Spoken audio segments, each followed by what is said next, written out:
Hello there, and welcome to my review of The Midnight Library by Matt Haig. I'm accompanying this book review with Matt Haig, I hope that's his name, Porter cask, a quite peaty but smoky, honey-ish scotch. Is this going to be a dual spirit or / whiskey and book review series channel thing? I don't know, but I have new scotches and I want to try them. Pretty good. It's like a honey sherry met a big pile of smoky peat. Quite nice. Make sure you do leave a like and a comment below to let me know what you think of this weird series and how cool my hair is. And also subscribe if you like more book reviews from this channel and from my content in general. Especially as I realize that my jumper is not level. Midnight Library was quite interesting to me. I was recommended it to my partner and she read it and then said, you should read it because you'll hate it. I can never pass up an invitation to be angry at imaginary people. Oof, I love it. The Midnight Library tells the story of someone whose life has been on a steady decline towards disappointment, misery, and gradual and general sadness. And then on a day where it seems like every single thing that could go wrong, she takes her own life in what was clearly, just the tipping point, and she kills herself. But instead of dying, she goes to the Midnight Library, a place in between life and death that allows her to jump to a parallel universe at the same instant at which she claimed her own life, but in a different reality based on a different choice. She chose to swim, or she went to the Arctic and ate a bear, or was eaten by a bear, or different things, different lives, and she got to experience it, all well helped out by the image of her old library person thing, Mrs. L. Cool concept. Fundamentally, first of all, Midnight Library, fantastic concept. And I found myself quite drawn to that concept of being able to relive. I think that's very interesting. I feel as if it's a bit lost in this text, though. It feels, how do I describe this feeling? It feels too planned, if that makes sense. We are experiencing the alternate realities of someone who, first of all, is goddamn incredible. I hesitate to use the words Mary Sue to describe a person. My God, are they a Mary Sue? Goodness me. All they are is brilliant decisions, one after the other.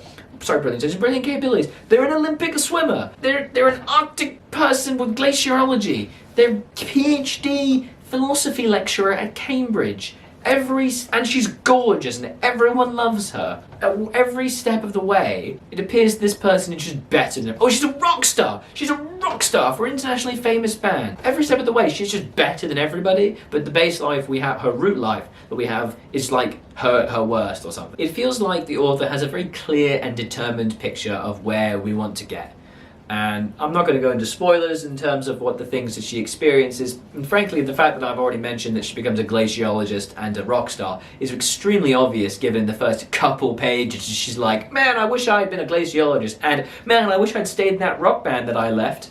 Like, straight away. It feels weird, man. It feels weird. It feels odd. Another problem I have with Midnight Library is that there are a lot of times when the alternate realities do not make sense. Without going into too much spoilery specifics, there are a couple of instances where she goes into another life, and it is physically not possible for what to have happened, because it says specifically that she goes at the same instant but in a different reality. So she died at 35 at midnight, and so she goes at midnight 35 years old somewhere else. But then another one, she has a kid that's 6 years old or something, and she's like in this stage of her life, and that their time doesn't make sense. It just doesn't. And there are various times when things happen because of the character's choices that shouldn't affect, like they shouldn't be their choice. The way they interacted with it shouldn't have reached over there. Whatever, I'm getting ahead of myself. Another problem I have with Midnight Library is the main central character is dumb. Not dumb, not great.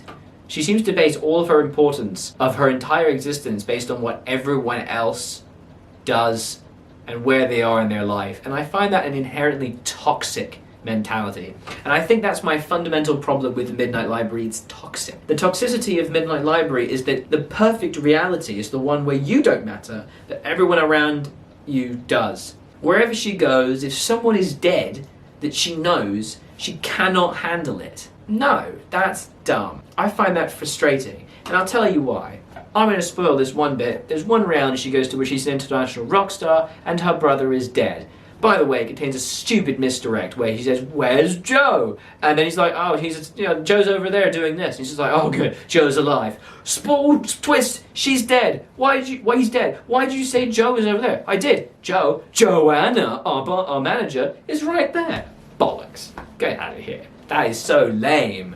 I saw it coming straight away as well. But, like, the reality in which she is a rock star and her brother killed himself, or accidentally drug overdosed, right? That's just one reality in the wider realities of her being a rock star. For some reason, she has infinite realities to choose from, all based on infinite decisions, and yet she is only ever sent to the worst one of that type, seemingly.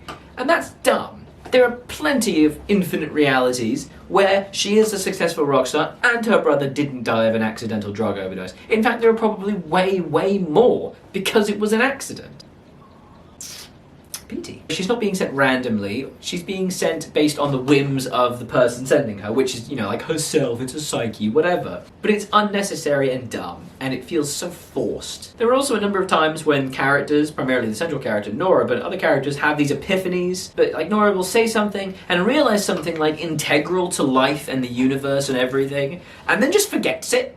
Like at one point she just has this epiphany and talks about like the meaning and value of life, and then goes back, I want to die, I hate life, this is terrible. You literally just said this. Was this chapter move around accidentally? It's weird. The author, Matt Haig, is a very prolific author, and I'm very interested to read some of the other texts that he writes because he's written a lot of children novels. I'm very curious to see if a similar style exists, because it feels children-y. I want to say it feels YA-y without being a YA book, because the main character is actually 35. It's very that kind of concept, and overarching concept, suicide is bad, good concept, and the potential in life and all that. It just doesn't ring true with the fact that the main character is this goddess who everyone loves and achieves everything she sets her heart to. I find that lame. I find that frustrating, because that's not the reality for most people. Not everybody is as gorgeous as me, and not everyone is clearly as successful as me. I mean, look, I've got multicolored sound panels. Have you ever seen a greater boundary of success? But what you don't know is that it stops here, and it's just a facade. Could even be a green screen.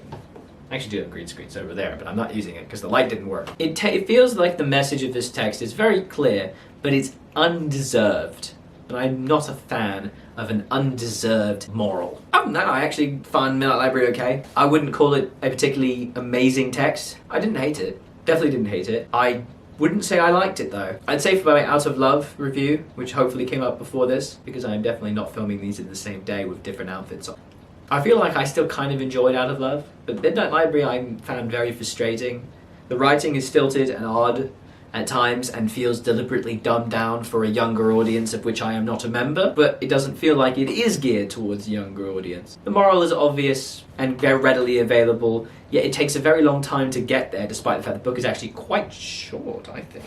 Well, 280 page text, that's not that short. It took a while to get there from what I felt like. The moral was pretty obvious, but she had to keep relearning it again and again and again. I found Midnight Library a little bit perplexing as a concept, and I found it a little frustrating to read. Yeah.